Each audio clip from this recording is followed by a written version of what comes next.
Hello and welcome to episode number 534 of Smart Podcast Trashy Books. It is time for spooky season cover snark.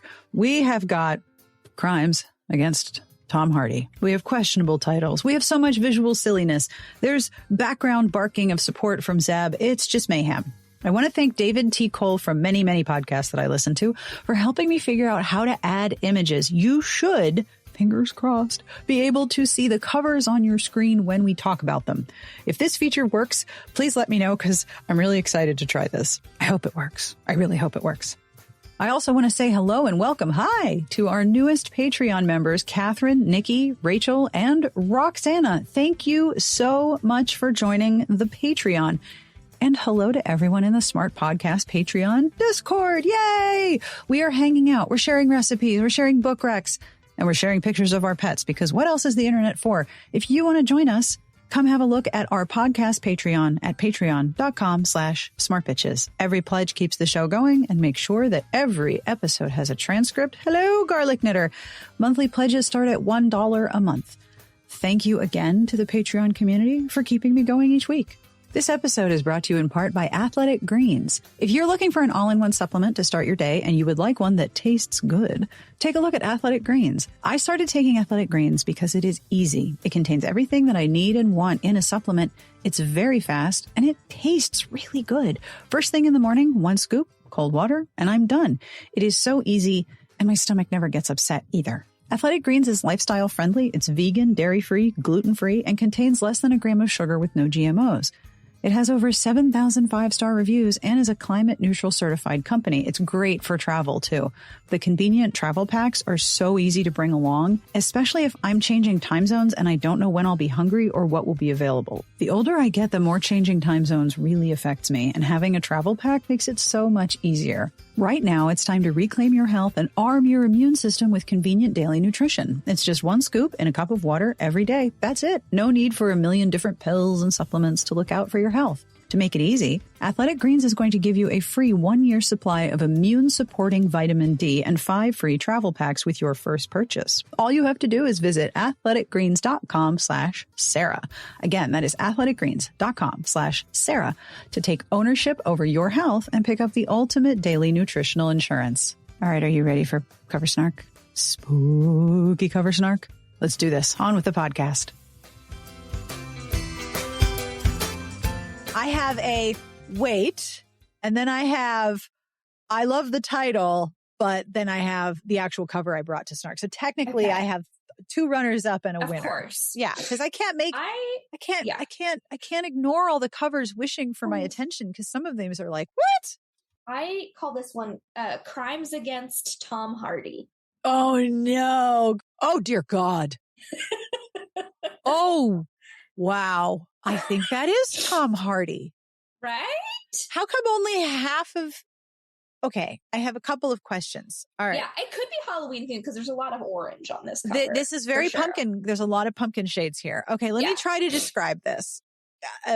Okay, so half of the background is blue and space, and half of the background is orange and space. A person who looks remarkably like Tom Hardy, only with yellow cat's eyes, has long red, orange hair. And I would go so far as to say that some conditioner might be a good idea for some of the hair. It looks a little tangly. And then there's like metal things on his framing his head, like 2 halves of a heart on either side, plus some shoulder armor. On one shoulder. One shoulder. Yeah. But half of the guy, like 1 arm, 1 shoulder, 1 pec, and a little bit of ab is orange and hairy. And the other half is black and white human skin with no hair. So it looks like half of a wax has happened here. Or this person is half shifter. But the title is My Alien Manumitter. What the fuck is a manumitter? I don't know. Manumitter. Someone who frees others from bondage. An emancipator from slavery, or Someone who manumits. Thanks very much for that definition. We What is a learned a new word manumitter? Well, someone who today. manumits. All right. So what is this person manumitting? Wait, are they manumitting themselves because half of them is hairy and half of them, and they're like freeing themselves? Is that why the shoulder armor is shattering, kind of? I don't look. Wow. What made you No pick clue. this cover? Was there one particular element or was it just everything? It was just like, wow, there's a lot going on here. This is a lot happening in this There's cover. a What lot the going hell? on. Why would they do Wow. this to Tom Hardy? Right. He's got like things looking like they're gonna poke his eyeballs out. The like weird like helmet sort of contraption. There's also something about like the hands. I know he's like holding his own hands, but they don't even look like they belong to the same person. No, one of them has got claws and fur. Are they a shifter too? I think they are. It's just a lot's going on. Wow. And I feel so bad. Does Tom Hardy know his likeness is being used like this? It really does look like Tom Hardy. Right? Like a lot. I also question the efficacy of this facial armor. Like, what's it supposed to do? Because for me, that just looks like an eye injury waiting to happen. There's 2 points pointing down at the bridge of his nose. Yeah, it's not like a helmet. If he sneezes, he's fucked. Oh, yeah. This is a bad sneeze face armor. And then just armor on one shoulder. Always the armor on one shoulder or one arm and just like nips blasting for aliens. Yeah, and maybe he's wearing like an armored belt of some sort. Oh, I just noticed that there's some sort of metal filigree over his belly. Yeah, like a cummerbund, a metal cummerbund. Or he's trapped in a fence and that's what he needs to be manumitted from. Maybe. But there's just a lot. There is a lot. Yeah. I gotta wonder at the use of the word manumitter. Like, I've never heard that word before. No, there's a lot to gaze upon. Yes. I do have to say I am impressed that the background of the exploding orange planet and his body fur match. Yeah. There's really good color balance between I can't believe I'm saying these words. There's really good color balance between the body fur and the background. Yeah. Yeah, I mean, that was really well done. Is this like a compliment sandwich? Yeah, it's a shit sandwich. That's what you get here. Okay. Yeah. All right. So first, I will show you. I want to know, speaking of, this looks like somebody. I'm going to send you a runner-up cover and tell me what you notice first about this cover. Oh, boy. Okay. I get, and I don't know if this is who you're going, it's a mix for me between Kira Sedgwick and Taylor Swift. That is exactly what I was thinking. Like Kira Sedgwick and Taylor Swift had a baby. Yeah. Also, when you look at this, you know how you have to design a cover so that it looks good as a thumbnail and looks good in a larger, this in thumbnail, it looks like she has no arms, but hands are coming out of her pants. Yes. No, for real. Yeah. Because like the elbows are so far tucked back. Yeah. And the hair is so big you can't see her shoulders. It looks like she has no arms, but then there's hands coming out of her pants. Yeah. And you notice the early 2000s low-rise jeans, right? I hate it. I hate it. Yeah. And the chunky belt. Oh yeah. It's the urban fantasy belt. I bet it has metal studs on it. You can't be an urban fantasy heroine on the cover of a novel. If you're wearing regular pants, you have to wear the urban fantasy belt, which was leather with studs on it. But what a blowout she's got going on. I mean, it really looks like she had a great one of those things where you wind up your hair at night and then it has these big beachy waves. She did a great job with that technique. I think someone saw it on TikTok and told me about it, which is useful to me because I have short hair. I also want to draw your attention to the fact that this is the Appleton Wolves trilogy, and I'm pretty sure that Elise lives in Appleton. Yeah, I feel like I should send this to her and be like, how many wolves are in Appleton? Guess what? There's wolves. She'll be like, great, pudding will destroy them for me. Oh, for sure. So yeah, that was like, Taylor Swift, wait, where are her arms? Was the first thing I thought of with that one. And of course, Howling Wolf, always a classic. Wolf. Do you think that there is like a wolf photography union where the wolves are like, all right, they're going to take more pictures for shifter books. All right, Sam, you're going to go on a rock and you're going to look at the sky. Bob, I need you to look over your shoulder menacingly. All right. Mm-hmm. Teresa, I need you to just look like at the camera and look really mad because chances are you're going to be put in front of some guy's crotch. So just look mad about it. wolf poses the union.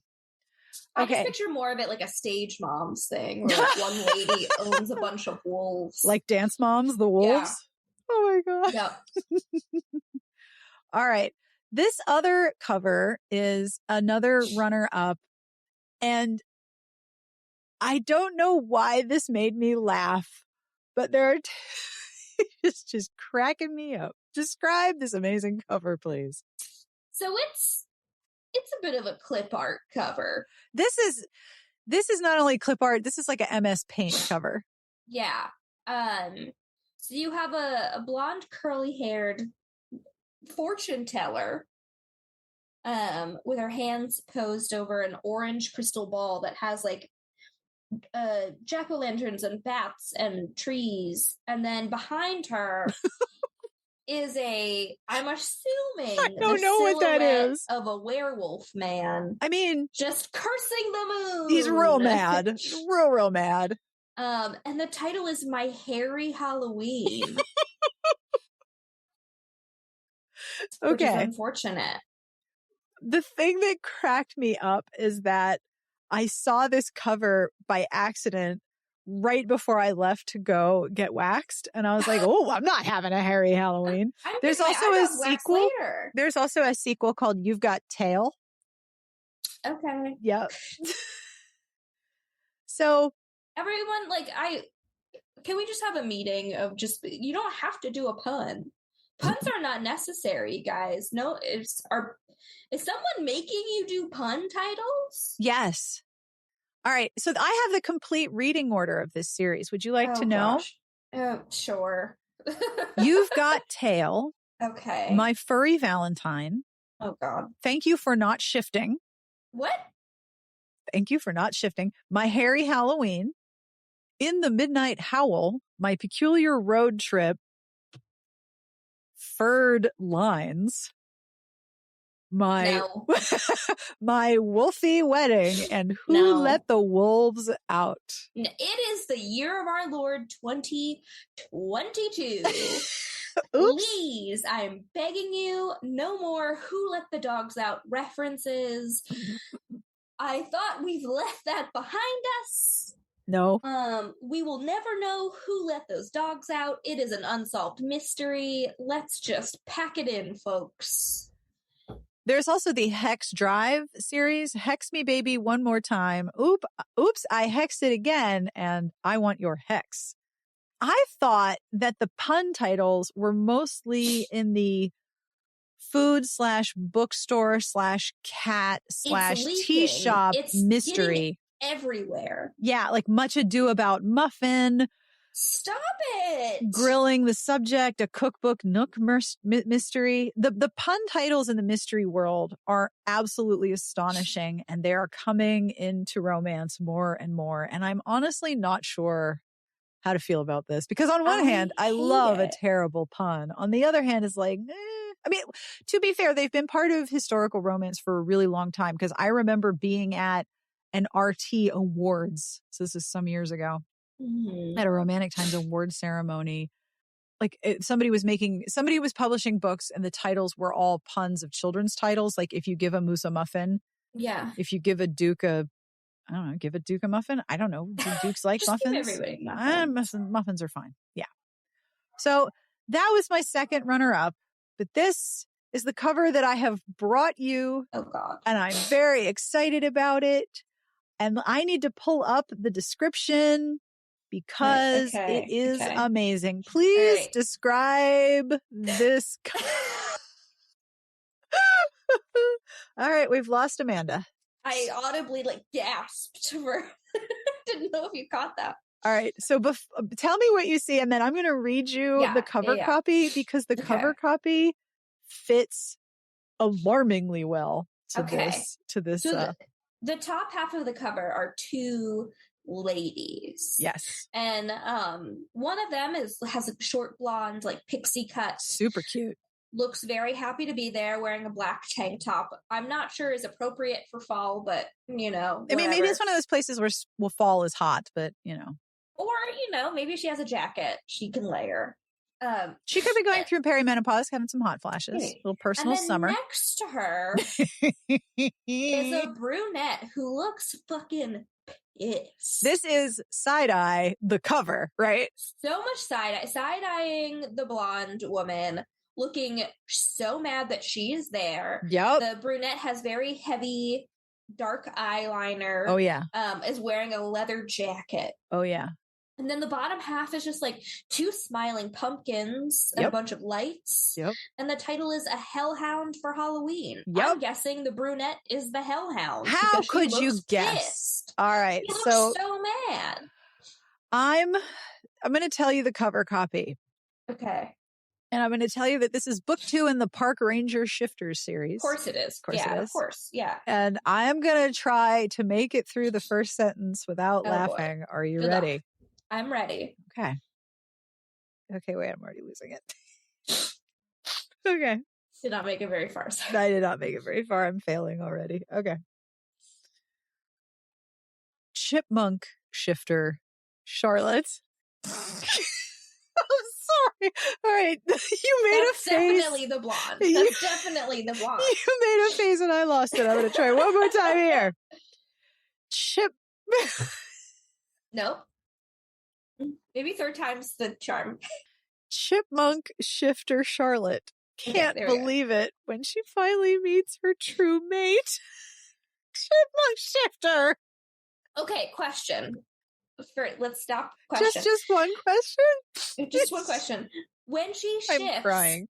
Is she the actual size of a chipmunk or is she a human-sized chipmunk? Oh, I don't know. Also, that's very important for sexy times. Oh, absolutely. Is it gonna, have you seen A League of Their Own? The TV series? No, I haven't watched the TV series. Okay, it's very, very good. But there is one scene where the main character, Carson, starts a relationship with another woman who's a lot taller, and the other characters are like, how does the height difference work? So she's so tall. What do you do? It's very funny. You lay down, I guess. So yeah, maybe they can work this out. But anyway, Chipmunk shifter Charlotte. Sure. Can't believe it. Finally meets her mate. She definitely can't believe it when the gorgeous woman leaves her standing by the side of the road. But Charlotte refuses to give up on her mate and their chance at happiness. When Teresa has to track down a criminal in the state park Charlotte works at, Charlotte grabs the chance to spend more time with her. She'll show Teresa they're meant to be together no matter the risk. Teresa lives for the chase. As a hellhound shifter, she never loses a trail and uses her unique skills to find dangerous shifters and bring them to justice. So she's a cop. Meeting her mate is the last thing she needs. She can't put Charlotte in danger. She'll just have to fight her attraction until she's solved her case and can leave, because that always works. Yeah. Never mind that her hellhound has decided that the only one thing matters, chasing down their mate. Hellhound for Halloween is a steamy shifter romance and perfect. For Christmas. Yeah. A hellhound for Halloween is a steamy shifter romance and perfect if you like chipmunks coming to the rescue and stubborn hellhounds. I thought it was just going to be if you like chipmunks coming. And I was like, excuse me.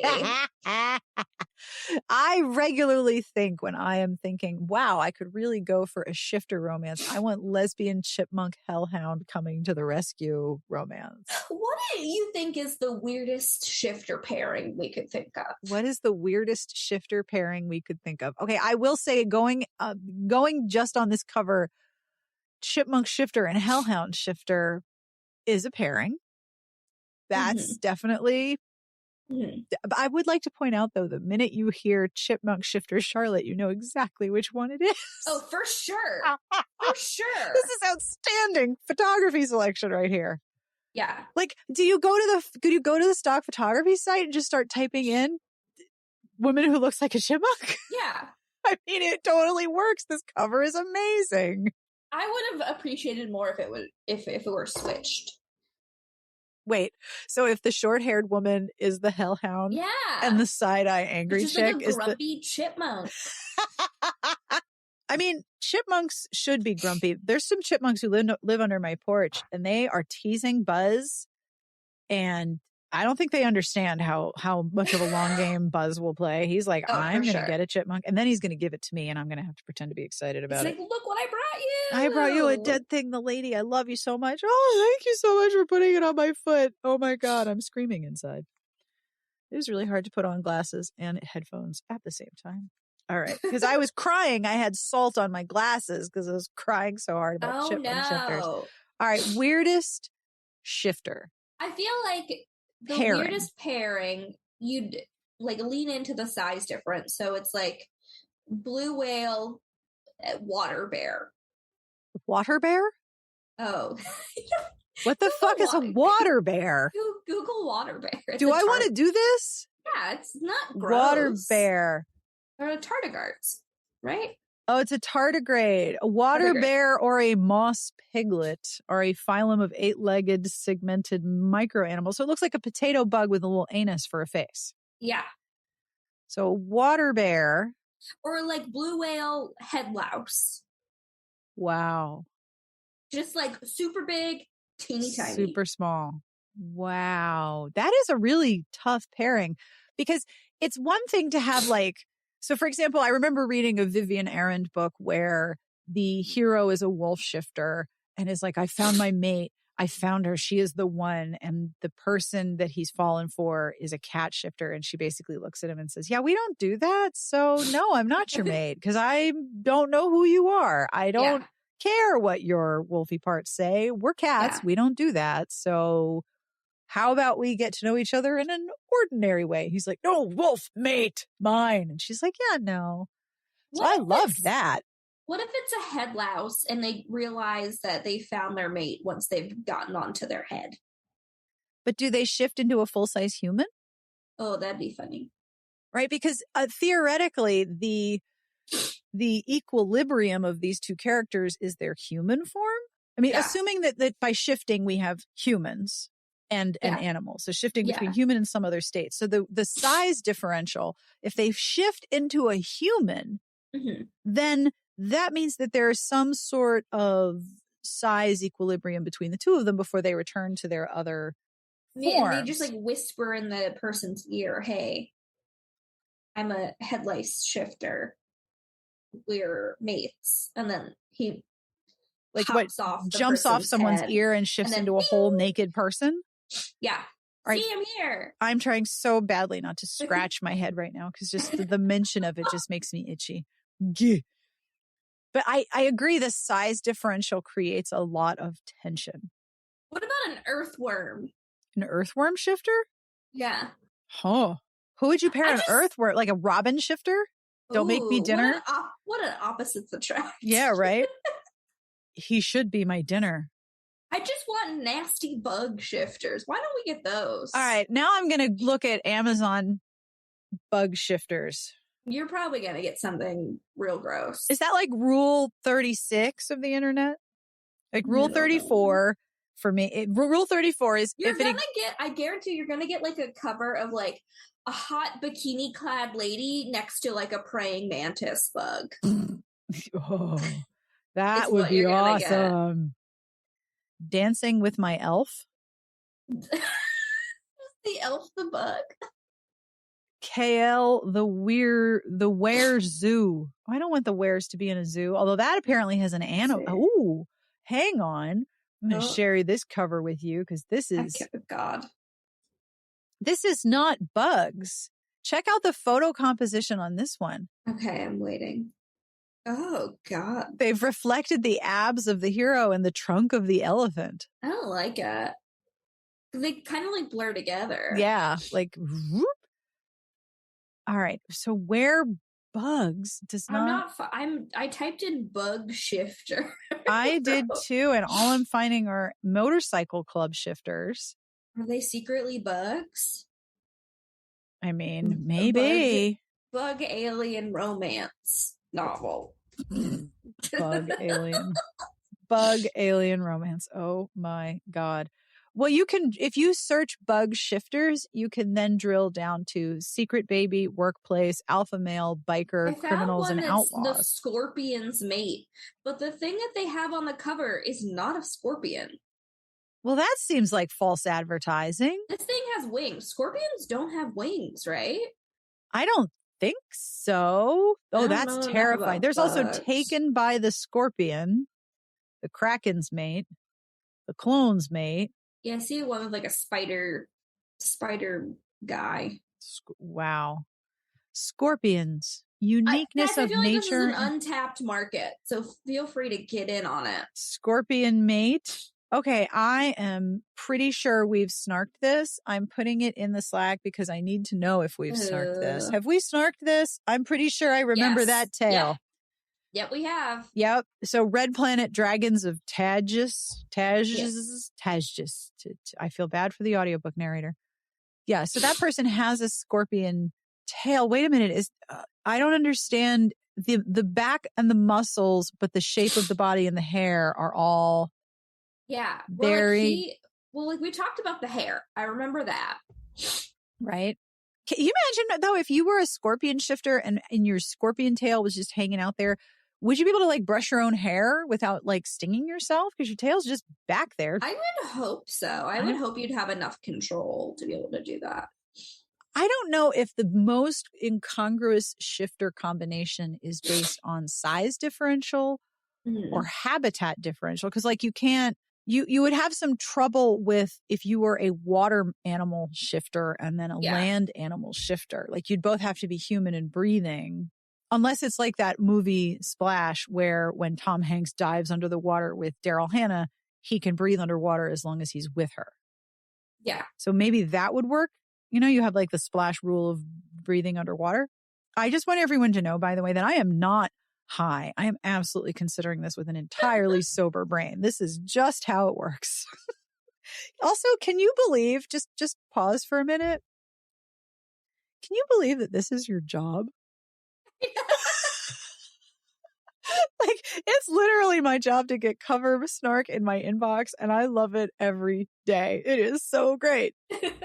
So is the biggest shifter, like, because you want to build in a source of tension with your shifter romance, right? You need to have a source of tension. So is it the size differential? Is it the habitat? Or is it the predator-prey conflict? Like, if you are a worm and a robin? It really, like, taps into that meme of, like, would you still love me if I were a worm? I mean, I guess. I want someone to write that book and put that line in there. Oh. Like, someone falls in love with a person not knowing that they're a worm shifter. It's like, would you still love me if I were a worm? Yes, I would. We're like, well, then prove it. And then they shift into their little worm body. Is the best shifter combination something that's going to create conflict in the plot? Or is it something else that's going to create the differential that makes it interesting? Like, for example, I know that a lot of readers email Nalini Singh and are like, how come you haven't done any stories about the rat shifters? They're so cool. And she's like, that was never in the plans because rat shifter. I mean, authors have to realize that they're going to put a character in the book that's going to be in there for 3 fucking pages. And everyone is going to be like, when are they going to get their book? And the author's like, this person was only supposed to be in this series for 3 pages. Yep. And everyone's like, well, we love them now. You need to make a book. And honestly, anyone who is my age, who saw The Secret of Nim animated movie and saw the hot science rats in their clothes, in their secret rose bush. I mean, fuckable rats is totally a thing. I mean, I'm trying to think, not necessarily rats, but like Great Mouse Detective. Totally. But that was just 2 mice, though. That was That's 2 mice falling in love. Like the rat was like the bad guy. In The Great Mouse Detective, yes. And in The Secret of Nim, there are good rats and bad rats. You know what I should do? I should be like, what time is it what time is it in New Zealand? Nalini. Get on up. We got to talk about rats. Nalini, we need to know about rat fucking. We need some rat shifter romance. I mean, I know that there is a contingent of her audience that is like, and the rat shifter, please. What time is it in New Zealand? I would say like at nighttime? It's 4 a.m. So yeah, we'll leave Nalini alone. Otherwise, I'd be like, Nalini, wake up. We got to talk about rat fucking. I'm sorry, what? And she's so nice. She would be like, wait, just let me get some tea. We'll talk about rat shifting. So I think part of it is that, if romance is always like a half step up fantasy, you're fantasizing about someone with more power or more autonomy or more money or more freedom or more something than you have in your life in as the reader. You need to pick a shifter that's going to engender some sort of admiration, or you're aiming for the I'm slightly grossed out, but this is hot market. I think like I'm more bored. Like they're either werewolves or they're either wolves or like bears, lions. Like, let's get something interesting. Like that's why I'm glad Shelley Lawrence did like honey badgers. That was kind of neat. They're also love like, that. They were hybrids too. Yeah, there were hybrids. And then there were also like panda shifters. The panda shifter was one of my favorite characters because he's just like, I'm really not worried about anything. I'm just going to sit in a tree and eat bamboo. It's all good. Yeah. So I think like mine is just coming from a place of like, I want just something else. There are so many animals out there. Like, why do they always got to be wolves, bears, or lions? Yeah, I think I got a rec league request that I CC'd you on of, are there shifters that aren't wolves? Oh, absolutely there are. What do you want? There is a shifter buffet. But now I'm curious, what is the weirdest shifter you've read? And I'm curious about people who are listening. What's the weirdest shifter they've read, right? I feel like I don't really remember any like weird ones. I do remember Elise reading one of the new Psy Changelings and mentioning that there's like a whole host of like underwater shifters. Yes, in the new Trinity series. Yeah. I haven't read the latest one yet.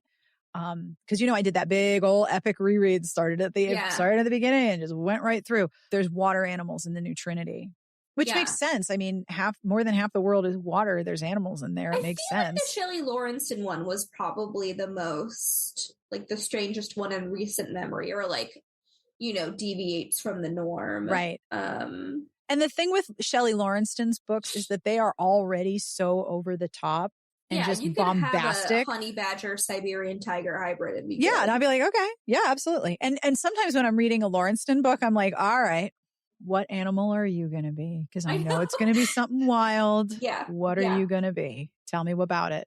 Yeah, I think the honey badger Siberian tiger combo is probably the weirdest one I've read recently. Yeah. And I do hold out hope that Nalini's going to write the rat shifters, because I think that's a good idea. Should definitely write some rat shifters. For sure. Absolutely. So what are you reading that you want to tell people about? I'm currently reading The Boxing Baroness by Minerva Spencer. I just started it, so we're pretty new on it because it's allergy season, so I can't do anything really. And just still power washing. Oh, I have been power washing up a storm while listening to podcasts. Emma and I did the skate park the other day. Oh, I'm just about to start that one. Yeah. I needed, so we hooked the Xbox up to the TV in the living room. And so I lay down on the couch. I set up a TV tray with snacks and water. I put in podcasts. I set up a playlist and I just listen and watch. Like I subscribe to the Patreon for maintenance phase to get the bonus episodes. Yeah. And I've just been listening to all the bonus episodes, delighted with all of them. There was one day I was like having a rough week or whatever. And I'm like, Emma, I know you're busy. Do you mind if I power wash without you? Aww. And she's like, go for it. So I took an edible and I just sat there and cleaned a driveway. Just like a nice, neat little lines. Oh, isn't a driveway so satisfying to clean? Yeah. So that's what I did. But we have normally we get together on like Sunday nights and we power wash. Or if we're having like a pretty rough week or day, we'll text each other and be like, are you around to power wash? And so we'll get together. I think we got together Sunday afternoon, and it's like pre-therapy therapy. We just kind of like vent while we're cleaning stuff. Yeah. I friggin' love it.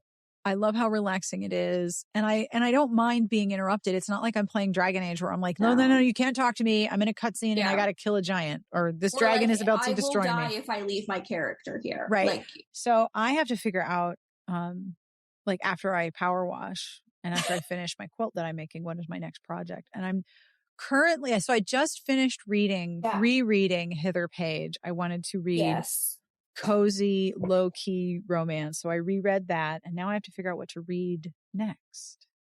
In terms of projects, still working on the cross stitch. We got some more plants. Oh, it looks so good. And then my new project that I can't start yet because I don't have everything. Everyone, I feel like this Christmas is gonna get personalized D&D dice. So I used to do resin stuff, and I would do it with dried flowers. Yeah. And making resin dice for D&D isn't that much different. You just need a mold. Right. So I'm getting a personal set of like dice masters made. Oh, that's amazing. Yeah. And so once those arrived, those have shipped, I like worked with a person for like a little logo and stuff, which is going to be like a little Luna moth. Aww. On one of the dice faces. So you're going to make custom dice for people? Yeah. That's once so it arrives, sweet. I can cast it into a mold and then start making dice. But I have like resin stuff. I have like inks to dye it. I've got glitters or like mica powder. So like, yeah, that's what I'm going to do. Isn't it fun when you start something and then maybe a year later, you're like, oh, all of the stuff for this I can use for that. Oh, yeah. Yeah. Every step on the journey is important. Even so I'm super pumped about that project. That's awesome. I want to see pictures. Yeah, I think like for Christmas, I asked for like a pressure pot. To try to get all of these like with resin, like bubbles will show up in the resin. Yeah. And when I was working with like open molds, like coasters, I can easily like pop those bubbles with like a heat torch. Yeah, of course. You could it's not that deep. It's pretty shallow. But with like a resin mold, it's like, or a dice mold, it's like thicker and deeper. Mm-hmm. So I can't like reach certain spots. So we'll see how the first batch comes out. That's not so having great. A pressure pot, but I'm excited. You could put like tiny little book charms, like the kind of charms that you get for jewelry that look like books or glasses. You could like drop them into the resin. Oh yeah. There's so many like inserts and stuff that you can do. Maybe for the site anniversary, we can give away a set of dice. Oh, that'd be nice. I would love that. I'm excited for it. Go you. And that brings us to the end of this week's episode. Happy Halloween weekend if you are listening before Halloween. And if you're listening way into the future, hello, I hope things are wonderful with you. I am curious. What is the weirdest shifter pairing you have seen? What's the most memorable shifter you've read? I love how in romance, nothing is out of bounds when it comes to shifters. I really hope there are blue whale shifters very soon. But I want to hear from you. Please tell me. Weirdest shifter pairing you adore, most memorable shifter you've read. You can email me at sbjpodcast@gmail.com. You can leave a message at 12013713272. You can send me bad jokes. You can join the Patreon and tell us in the Discord. We have a whole channel for talking about each episode. And you can leave a comment on the website. There's so many ways to tell me your opinion. And I want to hear your opinion. So please tell me. Shifters, weirdness. Tell me all about it. I always end with a terrible joke, and this week is no exception. This joke comes from my younger child. Are you ready? He came running into my office to tell me this joke. Why isn't a koala a sloth? Why isn't a koala a sloth? Because it doesn't have the right qualifications. I particularly love this joke because the college that I went to a women's college in South Carolina, and the mascot is a koala, which I always found hilarious because koalas don't do very much. They sleep like 90% of the day, and an enormous number of them have chlamydia. So yeah, our school mascot was a narcoleptic marsupial with a clap. Yay, go us! Qualifications. On behalf of everyone here, we wish you the very best of reading. Have an awesome weekend, and we will see you back here next week. Smart Podcast Trashy Books is part of the Frolic Podcast Network. You can find more outstanding podcasts to subscribe to at frolic.media/podcasts.